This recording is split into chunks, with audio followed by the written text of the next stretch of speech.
नमस्कार दोस्तों, स्वागत है आपका प्रतियोगिता दर्पण में। मैं हूं प्रशांत। आज हम बात करने जा रहे हैं वीकली एक्सप्रेस के।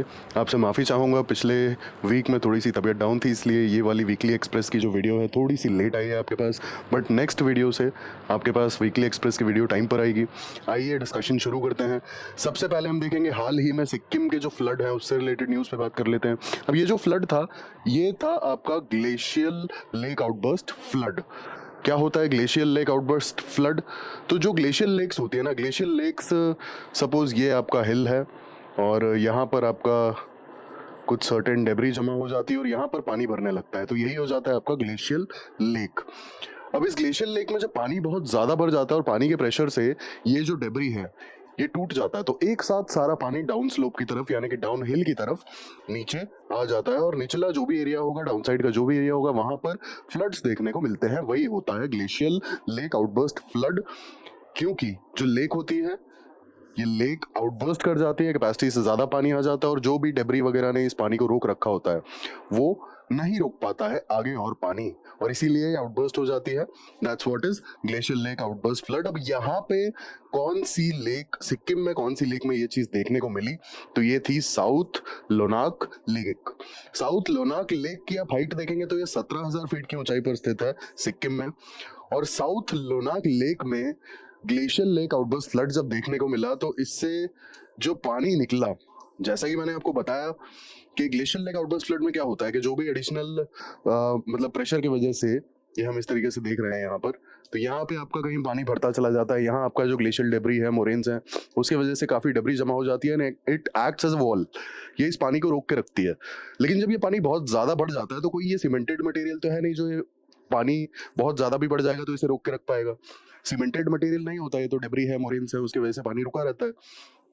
तो जैसे ही पानी बहुत ज्यादा बढ़ता है एक्सेसिव रेनफॉल की वजह से, जैसा कि सिक्किम में देखने को मिला था, कंटिन्यूअसली काफी लंबे समय तक 4-5-6 घंटे तक बारिश होती रही और बहुत हैवी बारिश हुई। इसके वजह से पानी बहुत ज्यादा अपहिल साइड से भी आया और जो रेन का डायरेक्टली पानी गिरा वो भी इसमें कलेक्ट होता चला गया। और दिस वॉज द रीजन कि ये वाली जो वॉल होती है, जो डेब्री होती है, ये कोलैप्स कर जाती है और सारा पानी नीचे आ जाता है। अब लोनाक लेक के सिक्किम के केस में क्या हुआ था कि ये सारा पानी जब नीचे गया तो इसने तीस्ता रिवर में जाकर एंट्री ले ली और तीस्ता रिवर सडनली स्वेल कर जाती है। इतना सारा पानी एकदम से इनफ्लो हो जाएगा तो कोई भी रिवर का वाटर लेवल बढ़ ही जाएगा। और तीस्ता रिवर में बाढ़ आ गई और तीस्ता रिवर पर एक डैम था, उसमें भी थोड़ा सा डैमेज देखने को मिला। अब इस चक्कर में काफी ज्यादा नुकसान हुआ, काफी डेथ्स भी देखने को मिली, काफी इंफ्रास्ट्रक्चरल कोलैप्स भी देखने को मिला। अब कौन कौन सी डिस्ट्रिक्ट्स यहाँ पर इफेक्ट हुई थी तो उनके बारे में मैं आपको बता दूं। Mangan district, Gangtok district, Pakyong district, Namchi district, ये 4 डिस्ट्रिक्ट्स अफेक्ट हुई थी इस फ्लड से। आइए अगले टॉपिक पे चलते हैं। अगला टॉपिक है हमारा ग्लोबल इंटरनेट फ्रीडम इंडेक्स। अब ग्लोबल इंटरनेट फ्रीडम आपका फ्रीडम हाउस पब्लिश करता है और ये एक तरीके से जो इंटरनेट फ्रीडम है ना, इंटरनेट फ्रीडम को एनालाइज करता है। और 2023 की अगर रिपोर्ट की बात की जाए तो 2023 में ये देखा गया कि 13 सालों से कंटिन्यूअसली इंटरनेट फ्रीडम जो है ना, ये डिमिनिश होती जा रही है, यानी कि डिक्लाइन होती जा रही है। अब इंटरनेट फ्रीडम डिक्लाइन होने का मतलब क्या है कि आपकी फ्रीडम पर रेस्ट्रिक्शंस आपको देखने को मिलेंगी, सेंसरशिप आपको देखने को मिलेंगे। यही रेस्ट्रिक्शंस का मतलब है कि आप कोई भी कंटेंट अगर पोस्ट करते हैं, कंटेंट हटा दिया जाता है या फिर आपका सोशल मीडिया अकाउंट ब्लॉक कर दिया जाता है, आपका ब्लॉग या फिर आपका वेबसाइट ब्लॉक कर दिया जाता है। तो यही सारी चीजें हैं सेंसरशिप की या फिर लिमिटेशंस की या रेस्ट्रिक्शंस की। और ये जितना ज्यादा बढ़ता चला जाएगा, इंटरनेट फ्रीडम उतना ज्यादा कम होता चला जाएगा। और इस रिपोर्ट के अकॉर्डिंग 13 साल से कंटिन्यूअसली हर साल दर साल, मतलब अगर हम 2022 से कंपेयर करें तो 2023 में इंटरनेट फ्रीडम फिर से थोड़ा सा कम हुआ है। और ऐसे होते होते कंटिन्यूअसली ये 13 साल से हो रहा है कि हर साल के कंपैरिजन में पिछले साल के से जब कंपेयर करते हैं हम इंटरनेट फ्रीडम को, तो इंटरनेट फ्रीडम प्रेजेंट ईयर में डिक्लाइन हो जाती है। ठीक है, और ये 13 साल से चीजें चली आ रही है। अब एक चीज बता दूं, 2023 में 70 कंट्रीज का एनालिसिस किया इस रिपोर्ट ने, और इन 70 कंट्रीज की खास बात यह है कि यहाँ पे 88% यानी कि 88% इंटरनेट यूजर्स रहते हैं। अब आप सोचिए इन 70 कंट्रीज की बात की जा रही है तो 100 में से 88 इंटरनेट यूजर्स इन 70 कंट्रीज में ही रहते हैं, तो बहुत बड़ा इम्पैक्ट है इस एनालिसिस का। और ये रिपोर्ट जो कह रही है कि इंटरनेट फ्रीडम डिक्लाइन हो रही है साल दर साल। इंडिया के केस में बात करें तो इंडिया के केस में भी काफी ज्यादा सेंसरशिप्स वगैरह देखने को मिलती हैं। अब ये रिपोर्ट बात करती है कि स्पेसिफिकली 5 टेक्निक्स यूज की जाती हैं सेंसरशिप्स के लिए। कौन कौन सी हैं वो 5 टेक्निक्स, तो मैं आपको बता दूं। पहली चीज होती है, पहली सेंसरशिप टेक्निक होती है आपका सोशल मीडिया अकाउंट ब्लॉक कर दिया जाएगा। दूसरी सेंसरशिप टेक्निक होती है कि आपका वेबसाइट या फिर आपका ब्लॉग जो है वो ब्लॉक कर दिया जाएगा। तीसरी सेंसरशिप टेक्निक होती है कि आपका जो कंटेंट है वो फोर्सफुली रिमूव कर दिया जाता है।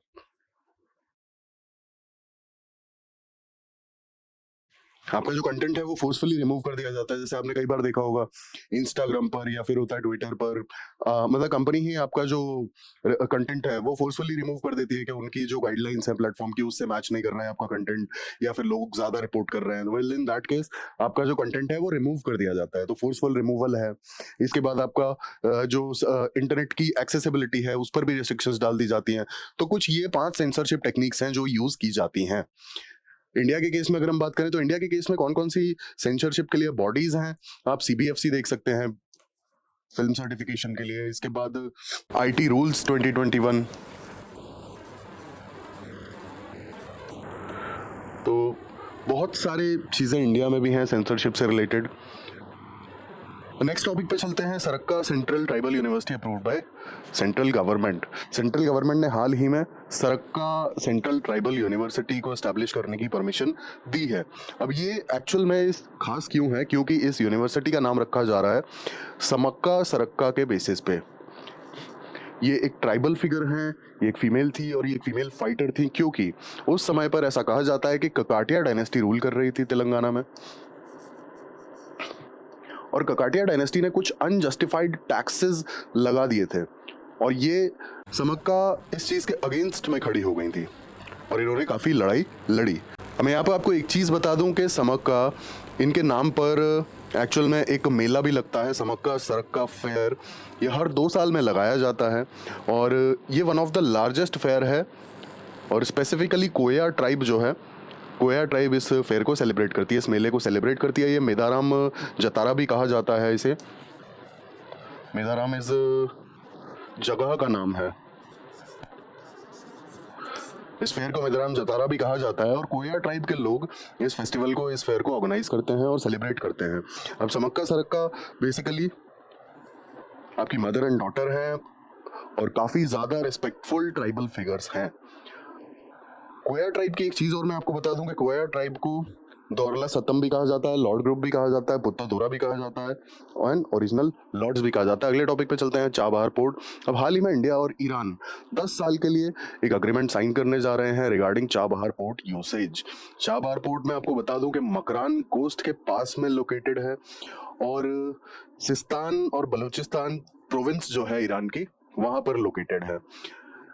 अब यहाँ चाबहार पोर्ट की खास बात है कि यहाँ पर 2 टर्मिनल्स थे, 2 प्राइमरी कंपोनेंट हैं। एक है शहीद कालांतरी पोर्ट, दूसरा है शहीद बेहस्ती पोर्ट। शहीद कालांतरी जो पोर्ट है ये 1980s में भी डेवलप होने लगा था। शहीद कालांतरी पोर्ट जो है ये 1980s में ही डेवलप होने लगा था। ईरान ने इंडिया को स्पेसिफिकली शहीद बेहस्ती पोर्ट के डेवलपमेंट के लिए कॉन्ट्रैक्ट्स दिए और इसी पोर्ट के लाइक यूसेज की बात चल रही है। नेक्स्ट टॉपिक पे चलते हैं, धांधली फॉरेस्ट। क्लाइमेट चेंज की वजह से इस पर्टिकुलर रीजन में कुछ चेंजेस देखने को मिल रहे हैं, इसीलिए न्यूज में था रिसेंटली। अब ये फॉरेस्ट जो है ये एक बायोडाइवर्सिटी हॉटस्पॉट है और कहाँ पर लोकेटेड है, ये कर्नाटका में लोकेटेड है, उत्तरा कन्नड़ा डिस्ट्रिक्ट में है, वेस्टर्न घाट्स स्पेसिफिकली, ठीक है, वेस्टर्न घाट्स। और ये एक बायोडाइवर्सिटी हॉटस्पॉट भी है। एक खास बात इसकी ये है कि यहाँ नजदीक में ही काली टाइगर रिजर्व भी लोकेटेड है, दांदेली फॉरेस्ट के बिल्कुल नेबर में। अगले टॉपिक पे चलते हैं। अगला टॉपिक है हमारा इंडिया और मालदीव्स के रिलेशन। अब हाल ही में हमने एक चीज देखी कि मालदीव्स में प्रेसिडेंशियल इलेक्शंस हुए थे और जो पिछले प्रेसिडेंट थे उनका झुकाव कहीं ना कहीं इंडिया की तरफ था। अब रिसेंटली मोइजू जो नए प्रेसिडेंट इलेक्ट हुए हैं ये एक्चुअल में जो माले हैं, मालदीव्स की जो राजधानी है वहाँ के मेयर भी रह चुके हैं और इनका जो झुकाव देखा गया है वो चाइना की तरफ देखा गया है। रीजन बीइंग इनको जो पार्टी सपोर्ट कर रही हैं वो हमेशा से चाइना के लिए स्टैंड लेती आई हैं, तो ये काफी न्यूज में रहा था इनका इलेक्शन जो था मोइजू का। अब हम मालदीव्स और इंडिया के रिलेशन पे थोड़ा सा फोकस कर लेते हैं, बहुत डिटेल में हम नहीं जाएंगे। इंडिया मालदीव्स के रिलेशंस बहुत ज़्यादा अच्छे हैं, स्पेसिफिकली डिफेंस को लेकर के। डिफेंस की जितनी भी ट्रेनिंग वगैरह होती है, तो मालदीव्स में जो भी ट्रेनिंग प्रोवाइड की जाती है इंडिया के द्वारा ही प्रोवाइड की जाती है डिफेंस से रिलेटेड। इसके बाद मालदीव्स और इंडिया की फोर्सेज कुछ जॉइंट एक्सरसाइजेस भी ऑर्गेनाइज करती हैं, जिसमें आती है एक्वेरियन दोस्ती, एक आता है ऑपरेशन शील्ड। अब पास्ट में अगर देखा जाए तो इंडिया किस तरीके से हेल्पफुल रहा है मालदीव्स के लिए, वो भी देख लेते हैं। 1988 में मालदीव्स में तख्ता पलट यानी कि कू की कोशिश की गई थी। तब गवर्नमेंट ऑफ इंडिया ने गवर्नमेंट ऑफ मालदीव्स की हेल्प की थी सरकार को बचाने में। इसके बाद आता है ऑपरेशन नीर 2014 में। अब जो डीसैलिनेशन प्लांट है मालदीव्स का, मालदीव्स आपने देखा है कि वो पूरा सी के बीच में एक आइलैंड है, तो वहां पे डीसैलिनेशन के थ्रू ही फ्रेश वाटर अवेलेबल होता है। पीने का जो पानी है वो डीसैलिनेशन प्लांट के थ्रू ही अवेलेबल हो पाता है, और वो डीसैलिनेशन प्लांट जो है वो खराब हो गया था। इन दैट केस इंडिया ने ऑपरेशन नीर चलाया था 2014 में, और हेलीकॉप्टर्स और फ्लाइट्स के थ्रू फ्रेश वाटर भेजा गया था मालदीव्स में। इसके बाद तीसरा ऑपरेशन है इंडिया का, ऑपरेशन संजीवनी। ये पोस्ट कोविड, जब कोविड की वैक्सीन सप्लाई करनी थी, ये उससे रिलेटेड ऑपरेशन है, और इंडिया ने मालदीव्स को कोरोना के लिए, कोविड-19 के लिए काफी सारी वैक्सीन सप्लाई की इस ऑपरेशन के अंडर में। ये अगले टॉपिक पे चलते हैं, एयरफोर्स डे के बारे में है। हाल ही में 8 अक्टूबर को एयरफोर्स डे सेलिब्रेट किया गया। अब एयरफोर्स डे की खास बात यह है, ये क्यों मनाया जाता है, क्योंकि 1932 में इसी दिन 8 अक्टूबर के दिन रॉयल इंडियन एयरफोर्स को फाउंड किया गया था। रॉयल इंडियन एयरफोर्स की शुरुआत हुई थी 8 अक्टूबर 1932 को। अब मैं आपको एक खास बात बता दूं कि ये 91st इंडियन एयरफोर्स डे था, और इस 91st इंडियन एयरफोर्स डे के दिन एक फ्लैग बेसिकली इंट्रोड्यूस किया गया। इसके अलावा इस दिन की 91st एयरफोर्स डे की थीम क्या थी? IAF, air power beyond boundaries. और इंडियन एयरफोर्स का आपने देखा होगा पास्ट में भी, जैसे 65 की वॉर है, 99 की वॉर है, तो इन सब में काफी इंपॉर्टेंट रोल भी रहा है इंडियन एयरफोर्स का। अब नेक्स्ट टॉपिक पे चलते हैं, वर्ल्ड डिस्लेक्सिया डे। 8 अक्टूबर को हाल ही में वर्ल्ड डिस्लेक्सिया डे ऑब्जर्व किया गया। अब डिस्लेक्सिया क्या है? बहुत सिंपल चीज अगर मैं आपको बोलूं तो पढ़ने लिखने की जो प्रॉब्लम है ना, वही है डिस्लेक्सिया। ठीक है, आपने एक मूवी देखी होगी तारे ज़मीन पे, उसमें वो जो छोटा सा बच्चा होता है जिसे बोर्डिंग भेज दिया जाता है, उसे भी डिस्लेक्सिया की ही प्रॉब्लम होती है। जो आमिर खान की मूवी है तारे ज़मीन पर, वो डिस्लेक्सिया के बारे में अवेयरनेस फैलाने के लिए ही बनाई गई थी। अब होता क्या है डिस्लेक्सिया? डिस्लेक्सिया में आपको पढ़ने लिखने में प्रॉब्लम होती है, जो वर्ड्स होते हैं उन्हें डिकोड करने में प्रॉब्लम होती है। अब देखिए, आप ये पी है और ये क्यू है, जिसे डिस्लेक्सिया होगा उसे डिफरेंस समझ में नहीं आएगा ये। ठीक है, पी और क्यू के बीच का जो डिफरेंस है, जिसे डिस्लेक्सिया होगा उसे नहीं समझ में आएगा। रीजन बीइंग, जो रिटन वर्ड्स होते हैं, जो लैंग्वेज होती है, उसे डीकोड नहीं कर पाते हैं। यही एक प्रॉब्लम होती है जिसे डिस्लेक्सिया होता है। रीडिंग, राइटिंग, स्पेलिंग, ये सारी एबिलिटीज को हैम्पर करता है। ठीक है, डिस्लेक्सिया के साथ में यही प्रॉब्लम होती है कि जो भी चीजें लिखी हुई हैं डिकोड नहीं कर पाएंगे आप। सडनली, जैसे यहाँ पर इंग्लिश लिखा हुआ है, आपको इंग्लिश पढ़ना आता है, सडनली यहाँ पर अगर मैंडेरियन या फिर जापानीज लैंग्वेज आपको सामने फ्लैश करने लगे, आपको नहीं आता पढ़ना, आपको नहीं समझ में आएगा। ठीक है, तो सेम कुछ हालत हो जाती है डिस्लेक्सिया से जो लोग सफर कर रहे हैं उनकी, कि उन्हें बहुत ज्यादा प्रैक्टिस की जरूरत पड़ती है, नहीं तो वो भी देखकर कंफ्यूज हो जाते हैं कि क्या लिखा हुआ है। ठीक है, बहुत ही ज्यादा प्रैक्टिस करने की जरूरत पड़ती है। अब यहाँ पे मैं एक चीज बता दूं आपको कि डिस्लेक्सिया इंटेलिजेंस से नहीं जुड़ा हुआ है। ऐसा नहीं है कि किसी भी पर्सन को डिस्लेक्सिया है तो इसका मतलब है कि वो इंटेलिजेंट नहीं है। बहुत ज्यादा इंटेलिजेंट लोग भी होते हैं जो डिस्लेक्सिया से सफर करते हैं। इट्स बेसिकली आपका ऐसा है कि पढ़ने लिखने की प्रॉब्लम होती है, और पढ़ने लिखने की प्रॉब्लम यहाँ पे आती है कि आप वर्ड्स को पढ़ के नहीं समझ पाते हैं। मतलब एग्जाम्पल के लिए, जैसे ये पी है, ये क्यू है, अब ये एक जैसे दिख रहे हैं तो इसमें कंफ्यूजन हो जाएगा। ठीक है, तो ये इस टाइप के जो कंफ्यूजन है ना, डिस्लेक्सिया से जो लोग सफर कर रहे हैं उन्हें इस टाइप की प्रॉब्लम्स होती है कि स्पेसिकली वर्ड्स हैं, जो स्पेलिंग्स हैं, सेम स्पेलिंग्स जो हैं उनमें कंफ्यूज कर जाते हैं। सेम वर्ड्स जो हैं, सिमिलर लुकिंग वर्ड्स जो हैं, वो उनमें कंफ्यूज कर जाते हैं। जैसे अब ये डी है, ये बी है, अब इसमें कंफ्यूज कर जाएंगे जो लोग डिस्लेक्सिया से सफर कर रहे हैं। तो डिस्लेक्सिया बेसिकली पढ़ने लिखने की प्रॉब्लम होता है। It is not about intelligence. Words को डिकोड करना और जो वर्ड्स लिखे हैं उन्हें समझना, उसकी जो प्रॉब्लम होती है वही है डिस्लेक्सिया। 2023 की जो डे ऑब्जर्व किया गया डिस्लेक्सिया डे, इसकी थीम है यूनिकली यू। अगले टॉपिक पे चलते हैं। अगला टॉपिक है छत्रपति शिवाजी महाराज का वाघ नख। वापस लाया जा रहा है। मैं आपको एक चीज बता दूं कि ये वाघ नख जो है छत्रपति शिवाजी महाराज इसे यूज करते थे, और ये हाल फिलहाल में लंदन के विक्टोरिया एंड अल्बर्ट म्यूजियम में रखा हुआ है। और एक अग्रीमेंट साइन किया है महाराष्ट्र गवर्नमेंट ने, जिस अग्रीमेंट के थ्रू 3 साल के लिए वाघ नख को इंडिया में लाया जाएगा, स्पेसिफिकली महाराष्ट्र में, और महाराष्ट्र स्टेट के डिफरेंट सिटीज के म्यूजियम्स में ये रखा जाएगा। इसके अलावा वाघ नख का मतलब क्या होता है, दैट इज टाइगर क्लॉज। और अगर कोई स्पेसिफिक इंसिडेंट बताया जाए वाघ नख से रिलेटेड जहां छत्रपति शिवाजी महाराज ने अपने डिफेंस के लिए इसे यूज किया हो, तो छत्रपति शिवाजी महाराज ने बीजापुर के जनरल अफजल खान को वाघ नख का यूज करके मारा था। तो बेसिकली ये एक आयरन का छोटा सा वेपन होता है, छोटा सा, जिसे आप जेब वगैरह में भी रख सकते हैं। नेक्स्ट टॉपिक पे चलते हैं, नोबेल प्राइज इन इकोनॉमिक्स। अब हाल ही में क्लॉडिया गोल्डन को 2023 का नोबेल प्राइज मिला इकोनॉमिक्स के लिए, और इन्हें नोबेल प्राइज इन इकोनॉमिक्स दिया गया है स्पेसिफिकली इनकी research regarding gender gap in labour market के लिए। लेबर, या फिर मतलब कहना चाहिए कि मार्केट में जो जेंडर गैप है, डिफरेंट रोल्स हैं मेंस और वुमेन्स के, जो देखा जाता है, इनकी पूरी रिसर्च उसी से रिलेटेड रही है। स्पेसिफिकली इनका रिसर्च जो रहा है कि फीमेल्स के पास में किस तरीके से जॉब अपॉर्चुनिटीज कम है, कुछ सर्टेन सेक्टर्स हैं जहां पर बिल्कुल भी नहीं है, कुछ सर्टेन सेक्टर्स हैं जो वुमेन्स को लेवरेज देते हैं। तो इनकी पूरी रिसर्च जेंडर गैप के ऊपर ही रहती है कि जॉब अपॉर्चुनिटीज में किस तरीके से जेंडर गैप है, मतलब प्रेजेंटली भी है, पास्ट में भी जो था, उस चीज पर इनकी रिसर्च रहती है। अब यहाँ पे एक खास बात बता दूं कि नोबेल प्राइज इन इकोनॉमिक्स तीसरी बार किसी फीमेल को दिया गया है। इससे पहले 2009 में एलिनोर ऑस्ट्रोम को दिया गया था, और 2019 में एस्थर डफलो को दिया गया था नोबेल प्राइज इन इकोनॉमिक्स। और एक खास बात मैं आपको बता दूं, ओरिजिनली जब नोबेल प्राइज की शुरुआत हुई थी, तब नोबेल प्राइज इन इकोनॉमिक्स नहीं था, इसे बाद में इंट्रोड्यूस किया गया है। ओरिजिनली आप देखेंगे तो physics, chemistry, medicine, literature and peace, ये अवार्ड्स थे। इकोनॉमिक्स का नोबेल प्राइज बाद में इंट्रोड्यूस किया गया है, ओरिजिनली नहीं था। नेक्स्ट टॉपिक पे चलते हैं, श्री रामलिंगा स्वामी, ऑल्सो नोन एज वेलल्लार। अब ये एक तमिल पोएट थे 19th सेंचुरी के, और इनकी एक बहुत खास बात है कि ये कास्ट सिस्टम के अपोज में थे, कास्ट सिस्टम को काफी ज्यादा अपोज करते थे, एक पोएट भी थे। और इन्होंने सत्य धर्म सलाई करके एक कहना चाहिए ऑर्गेनाइजेशन फाउंड की थी, जहां पर फ्री खाना दिया जाता था।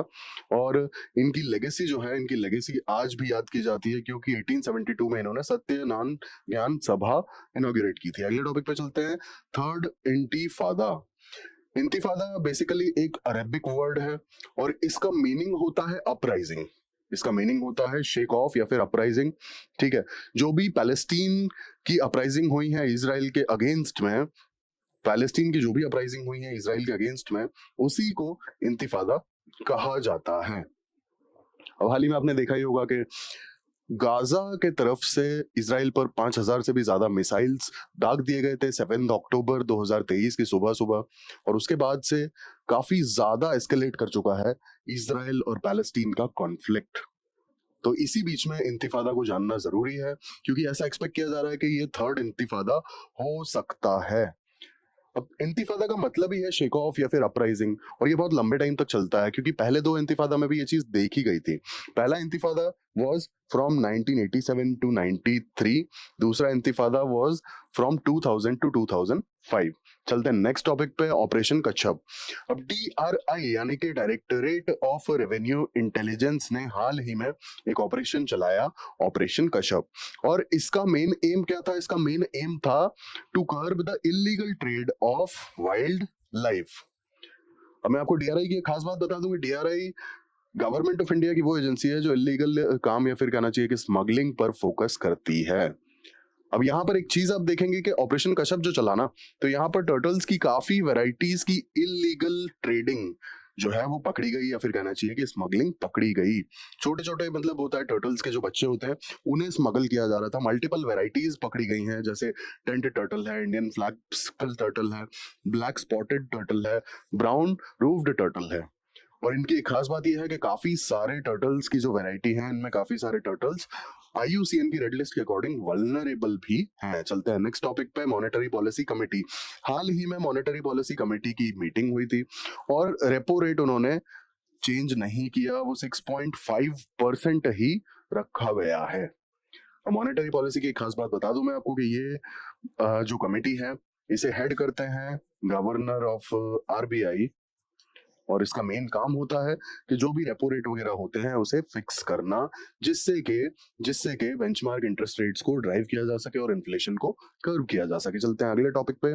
GI tag to 3 products of Arunachal Pradesh. अब हाल ही में अरुणाचल प्रदेश के 3 प्रोडक्ट्स को जीआई टैग मिला है। कौन कौन से हैं वो 3 प्रोडक्ट्स? अरुणाचली याक चुरपी, कोताई यानी कि Khamti rice and Tangsa textile. तीनों प्रोडक्ट्स के बारे में थोड़ा सा जान लेते हैं एक एक लाइन में। याक चुरपी बेसिकली अरुणाचली याक के दूध से बना हुआ एक प्रोडक्ट है, काफी ज्यादा न्यूट्रिशियस होता है इसलिए न्यूज में है। इसके बाद आता है Khamti rice. Khamti rice basically Khamti tribal farmers इसे उगाते हैं, कल्टीवेट करते हैं नामसाई रीजन में। लास्ट आता है थांगसा टेक्सटाइल।